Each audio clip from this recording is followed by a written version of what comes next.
जय हिंद, नमस्कार साथियों, आप सभी का एक बार फिर स्वागत है सैनिक समाचार इंडिया यूट्यूब चैनल में। दोस्तों, भारत सरकार के रक्षा मंत्रालय के department of ex serviceman welfare ने 13 अगस्त 2024 को सभी राज्य सरकारों और यूनियन टेरिटरीज के चीफ सेक्रेटरी को एक पॉलिसी लेटर भेजा है और ये पॉलिसी लेटर जुड़ा हुआ है सैनिक वेलफेयर कम सेक्रेटरी राज्य सैनिक बोर्ड के डायरेक्टर और एडिशनल डायरेक्टर सैनिक वेलफेयर कम जिला सैनिक वेलफेयर ऑफिसर्स इन स्टेट और यूनियन टेरिटरीज के अपॉइंटमेंट को लेकर। जैसा कि आप सब ने देखा कि सभी जिला सैनिक बोर्ड, राज्य सैनिक बोर्ड, केंद्रीय सैनिक बोर्ड में जो डायरेक्टर और असिस्टेंट डायरेक्टर ये सब अधिकारी होते हैं, लेकिन तेलंगाना, आंध्र प्रदेश में ऐसा देखा गया कि स्टेट गवर्नमेंट द्वारा जिला सैनिक वेलफेयर ऑफिसर के तौर पर जेसीओ और जवानों की नियुक्ति कर दी।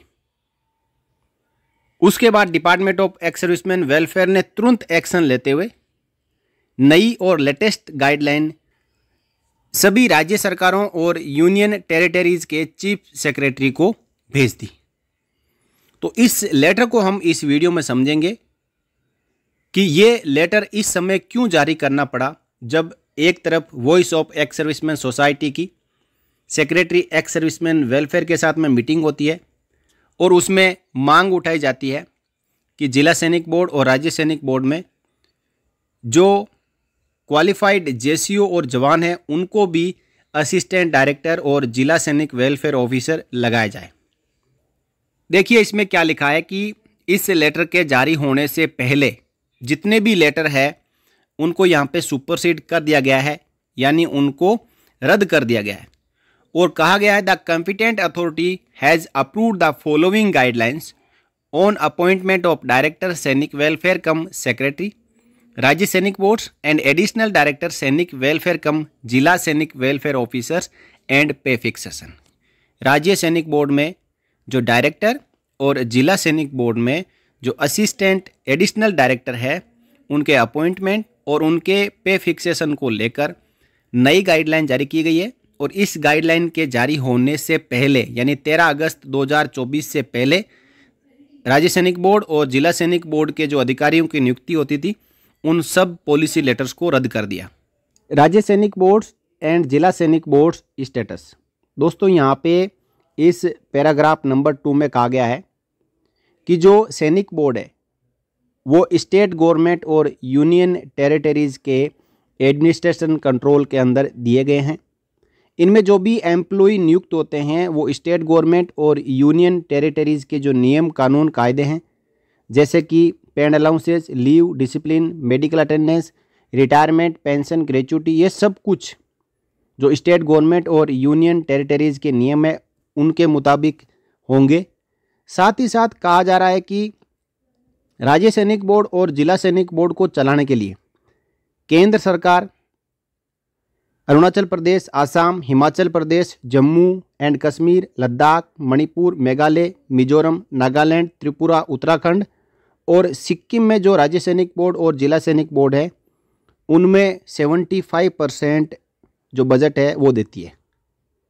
और इसके अलावा जो भी राज्य सैनिक बोर्ड और जिला सैनिक बोर्ड है वहाँ पे 60% कंट्रीब्यूशन केंद्र सरकार का होता है।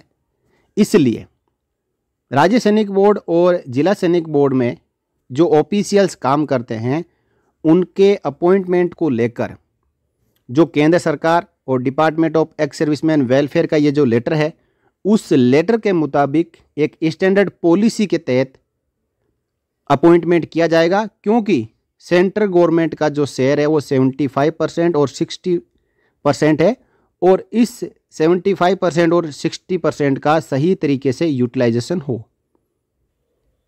नेक्स्ट कंडीशन है एलिजिबिलिटी क्राइटेरिया। अब जो राज्य सैनिक बोर्ड और जिला सैनिक बोर्ड में डायरेक्टर और असिस्टेंट डायरेक्टर लिए जाएंगे उनके लिए योग्यताएं क्या क्या होगी।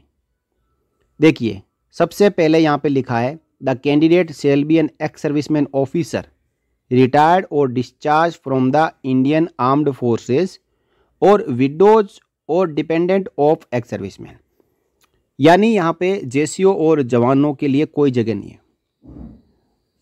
जो कैंडिडेट होगा वो एक्स सर्विसमैन ऑफिसर होगा, या फिर विडो और डिपेंडेंट ऑफ एक्स सर्विसमैन, जिसमें सभी शामिल है, अधिकारी, जेसीओ, जवान, वो हो सकते हैं। लेकिन उनके लिए जो एलिजिबिलिटी रखी गई है वो कोई मीट नहीं करेगा। इसलिए यहाँ पे केवल अधिकारी ही राज्य सैनिक बोर्ड और जिला सैनिक बोर्ड में डायरेक्टर और असिस्टेंट डायरेक्टर, एडिशनल डायरेक्टर लग सकता है।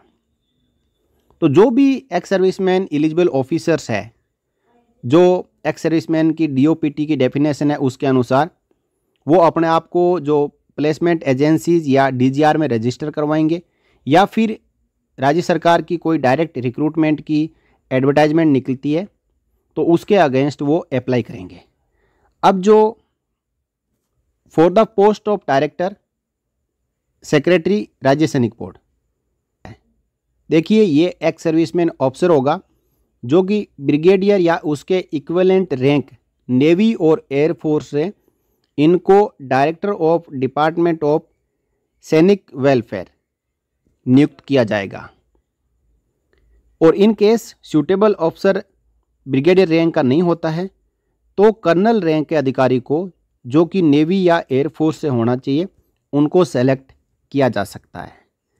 अब बात रही जिला सैनिक वेलफेयर ऑफिसर की पोस्ट के लिए जो एडिशनल डायरेक्टर नियुक्त किया जाएगा, उनकी एलिजिबिलिटी क्या होनी चाहिए। ये भी एक्स सर्विसमैन ऑफिसर होना चाहिए, कर्नल या लेफ्टिनेंट कर्नल रैंक के हो सकते हैं, लेकिन यह आर्मी से नहीं, नेवी या एयरफोर्स से होना चाहिए।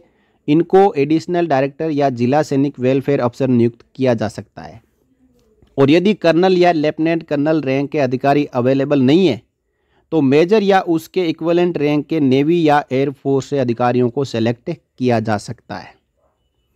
या फिर जो अधिकारी ऊपर रैंक बताई गई हैं वो अवेलेबल है ही नहीं, तो इसके बारे में जो पूरा केस है वो एक्स सर्विसमैन वेलफेयर और रक्षा मंत्रालय को भेजा जाएगा केंद्रीय सैनिक बोर्ड के जरिए। देखिए उसके बाद एलिजिबिलिटी है कि जो अधिकारी नियुक्त किया जाएगा उसका रिकॉर्ड ऑफ सर्विस और प्रीवियस सर्विस है वो बिल्कुल साफ़ सुथरी होनी चाहिए और उसका कैरेक्टर अच्छा होना चाहिए।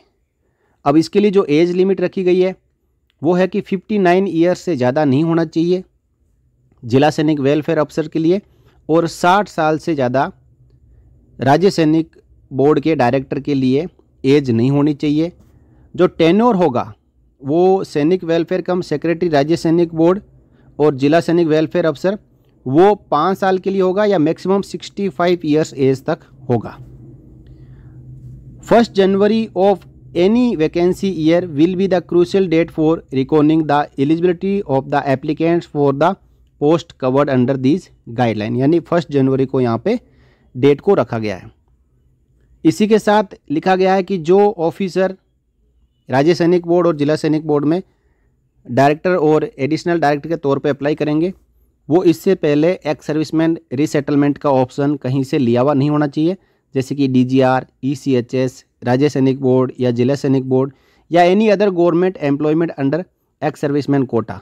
इसके लिए एक अंडरटेकिंग ली जाएगी जिसका फॉर्मेट अपेंडिक्स ए में दिया गया है। अब विडो और डिपेंडेंट ऑफ एक्स सर्विसमैन को भी राज्य सैनिक बोर्ड और जिला सैनिक बोर्ड में लगाया जा सकता है डायरेक्टर और एडिशनल डायरेक्टर के तौर पे, लेकिन उनके लिए जो क्वालिफिकेशन रखी गई है वो बहुत ही कठिन रखी गई है ताकि किसी भी एक्स सर्विसमैन, जेसीओ, जवान और अधिकारी के जो विडो हैं और डिपेंडेंट है वो उस पोस्ट पे ना लग सके। देखिए जो डायरेक्टर राज्य सैनिक बोर्ड है उनके लिए जो मिनिमम 55 ईयर्स एज रखी गई है। Education qualification post graduate from a university recognised by central और स्टेट गवर्नमेंट। अब इसमें एक्सपीरियंस जो चाहिए वो आप देखें, डायरेक्टर और इक्विवेलेंट इन सेंट्रल और स्टेट गवर्नमेंट ऑर्गेनाइजेशन में या पीएसयू में, और उनका जो लास्ट पे ड्रान है वो पे लेवल 13 से नीचे नहीं होना चाहिए। तो इतना भारी एक्सपीरियंस होगा तभी एक एक्स सर्विसमैन की विडो और डिपेंडेंट राज्य सैनिक बोर्ड और जिला सैनिक बोर्ड में डायरेक्टर और एडिशनल डायरेक्टर बन पाएंगे। अब फॉर पोस्ट ऑफ जिला सैनिक वेलफेयर अफसर, जो पहले यहाँ पे बात की गई थी वो डायरेक्टर राज्य सैनिक बोर्ड के लिए थी। अब आप देखें फॉर द पोस्ट ऑफ जिला सैनिक वेलफेयर अफसर, कोई विडो और डिपेंडेंट लगना चाहते हैं तो मिनिमम 50 साल एज होनी चाहिए, एजुकेशन क्वालिफिकेशन ग्रेजुएट होना चाहिए, और एक्सपीरियंस आप यहाँ पे देखें जॉइंट डायरेक्टर या इक्विवेलेंट इन सेंट्रल और स्टेट गवर्नमेंट ऑर्गेनाइजेशन और PSU, एंड लास्ट पे ड्रान है वो पे लेवल 12 से नीचे नहीं होनी चाहिए। प्रेफरेंस में बी गिवन टू विडोज और dependent who have experience in defence organisations. यहाँ पे तो लिखा है कि कहीं सेंट्रल गवर्नमेंट या स्टेट गवर्नमेंट या PSU में एक्सपीरियंस ले सकते हैं, लेकिन वही विडो और डिपेंडेंट कहीं डिफेंस के जो ऑर्गेनाइजेशन है वहाँ पे यदि काम किए हुए हैं लेवल 12 और लेवल 13 से ऊपर सैलरी में, तो उनको प्रीफ्रेंस यानी प्रायोरिटी दी जाएगी। अगला पॉइंट है panel of officers, the procedure for drawing up the panel of officers for appointment of राज्य और जिला सैनिक बोर्ड्स स्टेट/डिस्ट्रिक्ट सैनिक welfare officers shall be as follows. दोस्तों, जो भी केंद्रीय सैनिक बोर्ड और राज्य सैनिक बोर्ड में अधिकारियों की नियुक्ति होगी उनके लिए जो वैकेंसी होगी उस वैकेंसी के अनुसार जो स्टेट गवर्नमेंट और union territory shell also suitably advertise and publicise the post. पहले वैकेंसी निकलेगी कि इतनी वैकेंसी इस राज्य सैनिक बोर्ड या जिला सैनिक बोर्ड में है। उसके बाद जो सेक्रेटरी केंद्रीय सैनिक बोर्ड है वो उन ऑफिसर्स का पैनल बनाएगा जो अगले 1 साल में रिटायर होने वाले हैं, जो रेगुलर हो सकते हैं या फिर रिटायर अधिकारी भी हो सकते हैं, और इन्होंने जहाँ DGR और प्लेसमेंट सेल में अप्लाई किए हैं रीसेटलमेंट के लिए, तो इनके नाम इकट्ठा किए जाएंगे। और इसी के साथ जो राज्य और केंद्र शासित प्रदेश है वो भी लोकली कोई ऑफिसर अप्लाई करता है तो उसका नाम कलेक्ट करेगा और केंद्रीय सैनिक बोर्ड को भेजेगा। केंद्रीय सैनिक बोर्ड सेक्रेटरीट इन पैनल के अनुसार लिस्ट फाइनल करेगा कि किन अधिकारियों को राज्य सैनिक बोर्ड और जिला सैनिक बोर्ड में लगाना है, और उसके बाद इस लिस्ट को सभी स्टेट गवर्नमेंट और यूनियन टेरिटरीज को भेज देंगे जहाँ जहाँ पे इन अधिकारियों को लगाना है, एम्प्लॉय करना है। तो इस प्रकार कुल मिला के जो एम्प्लॉयमेंट के लिए जो पैनल है वो केंद्रीय सैनिक बोर्ड यानी भारत सरकार ने अपने हाथ में ले लिया है। इससे पहले राज्य सरकारें जिला सैनिक वेलफेयर अफसर और राज्य सैनिक बोर्ड में अधिकारियों की नियुक्ति कर सकती थी, लेकिन अब राज्य सरकारों और यूनियन टेरिटरीज के हाथ में कुछ नहीं रहा। पूरा का पूरा जो कंट्रोल है वो भारत सरकार ने, केंद्र सरकार ने, मोदी सरकार ने अपने हाथ में ले लिया है। अब जो अधिकारियों का नाम केंद्रीय सैनिक बोर्ड पैनल बनाएगा और जो राज्य सरकारों और केंद्र शासित प्रदेशों से जो अधिकारियों के नाम आएंगे जो राज्य सैनिक बोर्ड और जिला सैनिक बोर्ड में डायरेक्टर और एडिशनल डायरेक्टर बनना चाहते हैं, तो उनके लिए एक सिलेक्शन बोर्ड बनेगा। और कंपोजिशन ऑफ सिलेक्शन बोर्ड इस प्रकार होगा, पहले राज्य सैनिक बोर्ड के डायरेक्टर के लिए, तो इसके लिए जो chairman of the selection committee shall be the chief और principal secretary of the state और यूनियन टेरिटरी। यानी इसका जो चेयरमैन है वो स्टेट और यूनियन टेरिटरी का चीफ और प्रिंसिपल सेक्रेटरी होगा। उसके बाद state government union territory shall nominate at least 3 members, उसमें 3 मेंबर्स होंगे। Representative of the department of ex serviceman welfare ministry of defence होगा। साथ ही साथ सेक्रेटरी केंद्रीय सैनिक बोर्ड और हिज रिप्रेजेंटेटिव होंगे। डायरेक्टर डिपार्टमेंट ऑफ सैनिक वेलफेयर शैल बी मेंबर और सेक्रेटरी। ये होगा राज्य सैनिक बोर्ड के लिए। और जिला सैनिक बोर्ड के लिए सेम जो चीफ और प्रिंसिपल सेक्रेटरी होंगे राज्य और केंद्र शासित प्रदेशों के, वो चेयरमैन होंगे। उसके बाद राज्य सरकारों और केंद्र शासित प्रदेश की ओर से 3 मेंबर की नियुक्ति की जाएगी। साथ ही साथ department of ex serviceman welfare रक्षा मंत्रालय के रिप्रेजेंटेटिव होंगे और केंद्रीय सैनिक बोर्ड और उसके रिप्रेजेंटेटिव होंगे, सेक्रेटरी होंगे। और डिपार्टमेंट ऑफ सैनिक welfare shall be member, secretary, director. ये इसमें सिलेक्शन बोर्ड होगा। तो इस प्रकार दोस्तों अभी तक हमने जाना कि जो अधिकारियों की नियुक्ति डायरेक्टर और एडिशनल डायरेक्टर के तौर पे होगी तो वो किस प्रकार होगी। अब हम बात करेंगे जो एक्स सर्विसमैन स्टाफ होता है राज्य सैनिक बोर्ड और जिला सैनिक बोर्ड में, जिसमें JCO और OR और उनके इक्विवेलेंट नेवी और एयरफोर्स के JCO जवान होते हैं। तो स्टेट और union territories should appoint eligible ex serviceman JCOs/OR and equivalent of navy and air force और देयर विडोज और dependants in various staff level post in the department of सैनिक वेलफेयर, जिसमें राज्य सैनिक बोर्ड और जिला सैनिक बोर्ड दोनों शामिल है, however due consideration is to be given to ensure vacant post are filled on time. यानी जो जेसीओ ओआर को नियुक्ति देना राज्य सैनिक बोर्ड के ऊपर छोड़ दिया है, लेकिन अधिकारियों की नियुक्ति केंद्र सरकार ने अपने हाथ में ले ली है। अब बात करेंगे पे एंड अलाउंसेस। जो जेसीओ, जवान और जो अधिकारी राज्य सैनिक बोर्ड और जिला सैनिक बोर्ड में नियुक्त किए जाएंगे तो उनके पे एंड अलाउंसेस क्या होंगे। तो दोस्तों जो पे एंड अलाउंसेस होंगे एक्स सर्विसमैन जो री एम्प्लॉय होंगे उनके लिए सीसीएस रूल्स के मुताबिक होंगे।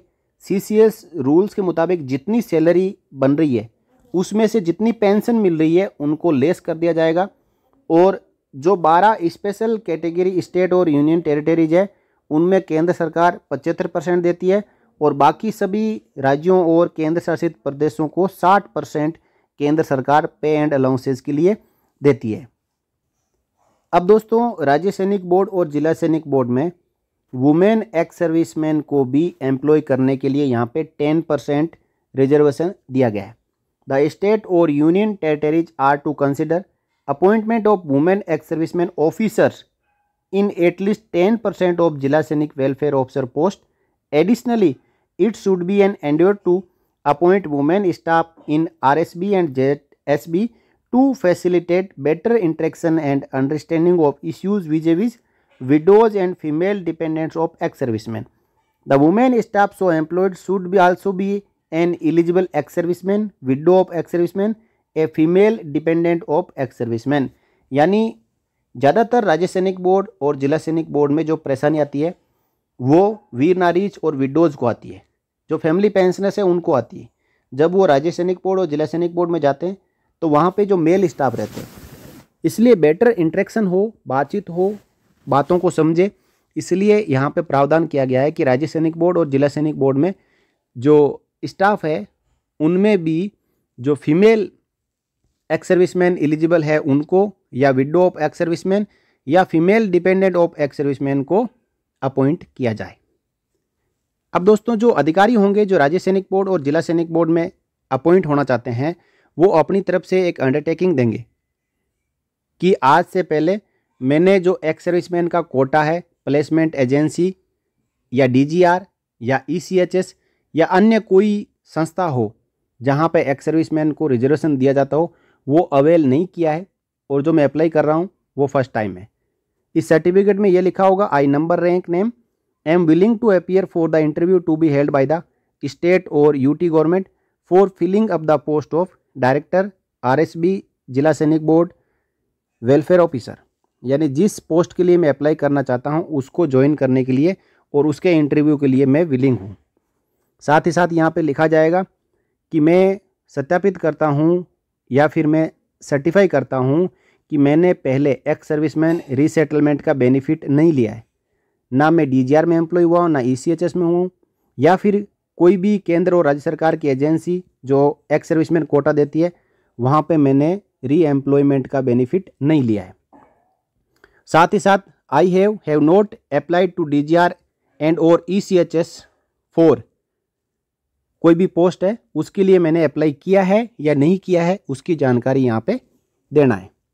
साथ ही साथ I understand that I am selected for the post और appointment in RSB and ZSB I can not and will not thereafter avail any scheme for employment in sponsored by DGR और ECHS और apply for employment in RSB ZSB of any state और UT in future. यानी एक बार जब RSB या ZSB में मैं employ हो जाऊंगा तो उसके बाद फ्यूचर में कभी भी मैं री एम्प्लॉयमेंट के लिए जो एक्स सर्विसमैन कोटा की मांग नहीं करूंगा। साथ ही साथ यदि यहाँ पे इस फॉर्म में या और कहीं पे मैं गलत जानकारी देता हूँ तो मेरी जो कैंडिडेचर है वो रद्द मानी जाएगी। नीचे सिग्नेचर, नेम, रैंक, सर्विस और सर्विस नंबर, प्लेस और डेट, ये सब जानकारियाँ इस अपेंडिक्स ए में भरनी है जो कि एक अंडरटेकिंग होगी एक्स सर्विसमैन ऑफिसर्स की ओर से। तो दोस्तों इस प्रकार आपने देखा कि department of ex serviceman welfare ने जेसीओ और जवानों के लिए राज्य सैनिक बोर्ड और जिला सैनिक बोर्ड में जो डायरेक्टर यानी सेक्रेटरी वेलफेयर और एडिशनल डायरेक्टर जिला सैनिक वेलफेयर अफसर की पोस्ट पर जेसीओ जवानों के लिए जो दरवाजे हैं वो बंद कर दिए हैं। अब केवल अधिकारी है वही जिला सैनिक वेलफेयर अफसर और राज्य सैनिक बोर्ड में डायरेक्टर बन सकते हैं। और ये क्यों हुआ, अब मैं आपको बताता हूँ इसका कारण। देखिए, केंद्रीय सैनिक बोर्ड ने 22 जुलाई 2024 को डायरेक्टरेट ऑफ सैनिक वेलफेयर विकास भवन तिरुवनंतपुरम केरला को ये लेटर लिखा, जिसमें लिखा half yearly performance report from pink report. और इसमें 11 जुलाई 2024 का जो लेटर है, जिसके जरिए जो जिला सैनिक वेलफेयर ऑफिसर है जिसमें कोई जेसीओ और जवान लगा हुआ है, उसकी पिंक रिपोर्ट भेजी गई थी केंद्रीय सैनिक बोर्ड को। और उसी के जवाब में यहाँ पे लिखा गया है, as per MOD guidelines issued by department of ex serviceman welfare letter dated 26 December 2013, यानी इससे पहले जो RSB और ZSB में डायरेक्टर और एडिशनल डायरेक्टर की नियुक्ति के लिए 2013 में पॉलिसी लेटर जारी किया गया था। और उसमें कहा गया था कि retired defence officers, ex serviceman officers are to be appointed in post of director and जिला सैनिक वेलफेयर ऑफिसर। यानी जो जिला सैनिक वेलफेयर अफसर है और राज्य सैनिक बोर्ड में जो डायरेक्टर है वो एक्स सर्विसमैन ऑफिसर को ही नियुक्त किया जा सकता है। However as per para 2 part 1 of pink report of राज्य सैनिक board Tamil Nadu, it is seen that other rank OR equivalent ex servicemen having been appointed as जिला सैनिक welfare officers in the state of Kerala. और इस पिंक रिपोर्ट से यह सामने आया है कि केरला स्टेट में जिला सैनिक वेलफेयर ऑफिसर के तौर पर अदर रैंक यानी जवानों को जिला सैनिक वेलफेयर ऑफिसर अपॉइंट किया गया है। Appointment of only officers ex serviceman in राज्य सैनिक बोर्ड एंड जिला सैनिक बोर्ड इज इसेंशियल एज, यानी जो RSB एंड ZSB में केवल एक्स सर्विसमैन ऑफिसर को ही अपॉइंटमेंट दिया जाना चाहिए, क्योंकि they have experience of various roles in the armed forces, be it operational, administrative और बजट हैंडलिंग। जो अधिकारी हैं वो आर्म्ड फोर्सेज में युद्ध के बारे में जानकारी रखते हैं, एडमिनिस्ट्रेटिव जानकारी रखते हैं, और जो बजट है उसका कैसे यूटिलाइजेशन करना है उसकी भी जानकारी रखते हैं। The same is not feasible for other ranks, और ये अदर रैंक के लिए फिजिबल यानी पॉसिबल या संभव है ही नहीं। और उसके equivalent whose roles in service have been limited to their respective trades, जहाँ पे जवानों का जो रोल है वो उनके अपने अपने ट्रेड तक ही सीमित था। यानी यहाँ पे देखिए दोस्तों, एक जवान को कितना नीचा दिखाने की कोशिश की जा रही है कि जवान जिला सैनिक वेलफेयर अफसर बनने के लायक है ही नहीं, उसको तो कुछ पता ही नहीं है, उसको ऑपरेशनल कैपेबिलिटीज़ का पता नहीं है, एडमिनिस्ट्रेटिव कैसे काम करवाना वो पता नहीं है, बजट वो हैंडल कर नहीं सकता। इसलिए केवल एक्स सर्विसमैन ऑफिसर को ही जिला सैनिक वेलफेयर अफसर या राज्य सैनिक बोर्ड में डायरेक्टर बनाया जाना चाहिए। आगे लिखा, जिला सैनिक welfare officers are required to interact with high level functionaries especially of the district administration and state government। यानी जवानों को ये कुछ नहीं समझते हैं, ये कह रहे हैं कि जो जिला सैनिक वेलफेयर अफसर है उसको कलेक्टर के साथ में बात करनी होती है, स्टेट गवर्नमेंट में बात करनी होती है और बड़े बड़े लोगों के साथ बात करनी होती है। तो क्या जवान नहीं कर सकता? हो सकता है कि जवान अधिकारियों से ज़्यादा क्वालिफाइड हो, लेकिन उसको अपॉर्चुनिटी पहले नहीं मिली थी और अब और दबाने की कोशिश की जा रही है। Provides resettlement avenues for x serviceman officers, यानी यहाँ पे यदि जिला सैनिक वेलफेयर अफसर लगेगा तो वो रीसेटल होगा। इसलिए राज्य सैनिक बोर्ड और जिला सैनिक बोर्ड में अधिकारियों को लगाया जाना चाहिए ताकि उनको रीसेटलमेंट का मौका मिले। तो क्या जेसीओ और जवान रीसेटल होना नहीं चाहते? इन view of the above it is requested that officers in RSB ZSB be appointed in accordance with MOD guidelines, EBID especially since 60% expenditure of salaries of ex-servicemen employed in RSB and ZSB is borne by central government। तो क्या ये 60% जो salary राज्यों को और union territories को केंद्र सरकार देती है वो इसीलिए देती है कि केवल अधिकारियों को ही RSB और ZSB में लगाया जाए, जवानों को डायरेक्टर और एडिशनल डायरेक्टर नहीं बनाया जाए। दोस्तों ये कौन सा भेदभाव हुआ?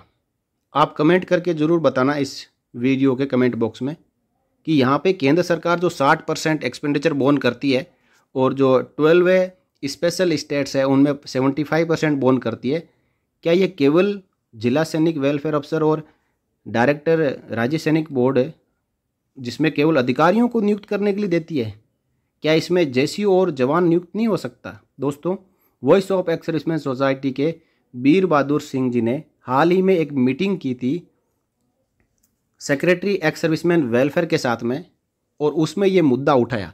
देखिए उन्होंने क्या कहा। सोल्जर बोर्ड, हमने कहा कि सोल्जर बोर्ड के अधिकारी हैं, अधिकारियों के लिए रिजर्व किया हुआ सेक्रेटरी का पद, जो कि आर्टिकल 15 का वायलेशन है। आप इक्वल अपॉर्चुनिटी आपको देना चाहिए सभी को। इसमें उन्होंने कहा कि ठीक है, पॉलिसी अमेंड करेंगे, आप टैलेंटेड जो एक सर्विसमैन है, जो योग्यता रखते हैं, पढ़े लिखे हैं, कंप्यूटर का नॉलेज है, सब्जेक्ट पे कंट्रोल है, उनका बायोडाटा हमें भेजिए। हम लोग अफसर्स के बजाय जेसीओ को भी अपॉर्चुनिटी देंगे सेक्रेटरी सोल्जर बोर्ड बनने का। तो एक तरफ जहां जेसीओ और जवानों को राज्य सैनिक बोर्ड और जिला सैनिक बोर्ड में डायरेक्टर और एडिशनल डायरेक्टर बनाने की मांग उठाई जा रही है, तो दूसरी तरफ 13 अगस्त 24 को रक्षा मंत्रालय के DESW डिपार्टमेंट ने सभी राज्य सरकारों और यूनियन टेरिटरीज को लिख दिया कि राज्य सैनिक बोर्ड और जिला सैनिक बोर्ड में डायरेक्टर और एडिशनल डायरेक्टर केवल एक्स सर्विसमैन ऑफिसर को ही बनाया जाए, और वो भी नेवी और एयरफोर्स के ब्रिगेडियर, कर्नल और मेजर होने चाहिए। और जो विडो और डिपेंडेंट है एक्स सर्विसमैन के, उनके लिए जो क्वालिफिकेशन रखी हुई है वो कभी वो मीट नहीं करेंगे। दोस्तों, ये एक और बहुत बड़ा भेदभाव निकल के सामने आ चुका है, क्योंकि केरला में जो जवान है वो जिला सैनिक बोर्ड के अधिकारी के तौर पर अपॉइंटमेंट हो रखे हैं, और उनको हटाने के लिए इतनी बड़ी एक साजिश है वो केंद्र सरकार की ओर से रची गई है। इसके बारे में आपकी क्या राय है कि क्या जिला सैनिक बोर्ड और राज्य सैनिक बोर्ड में जेसीओ और जवान ड्यूटी नहीं कर सकते? क्या उनमें इतनी योग्यता नहीं है? क्या वो कलेक्टर से बात नहीं कर सकते? क्या वो स्टेट लेवल के जो सेक्रेटरीज है या चीफ मिनिस्टर लेवल के जो दूसरे मंत्रीगण हैं, या चीफ मिनिस्टर है या मंत्री जी है, क्या उनसे वो बात नहीं कर सकते? क्या इतना एप्टीट्यूड जेसीओ जवानों में नहीं है कि वो जिला सैनिक वेलफेयर अफसर बन सके? आप कमेंट करके ज़रूर बताइएगा, और आप इस वीडियो को ज़्यादा से ज़्यादा शेयर करिएगा, ताकि जल्द से जल्द इस ऑर्डर को department of ex serviceman welfare वापस ले, और जिला सैनिक बोर्ड और राज्य सैनिक बोर्ड में, यहाँ तक कि केंद्रीय सैनिक बोर्ड में भी जो director, additional director, assistant director, जिला सैनिक वेलफेयर अफसर है, वहाँ पे अधिकारियों, जेसीओ, जवानों और जो फीमेल ऑफिसर्स हैं, विडोज़ हैं, डिपेंडेंट ऑफ एक्स सर्विसमैन है, उन सब के लिए एक बराबर रिजर्वेशन फिक्स करें। तो दोस्तों, इस वीडियो में इतना ही। फिर मिलेंगे आपसे जुड़ी हुई और जानकारियों के साथ किसी अन्य वीडियो में। तब तक के लिए जय हिंद, जय भारत, वंदे मातरम।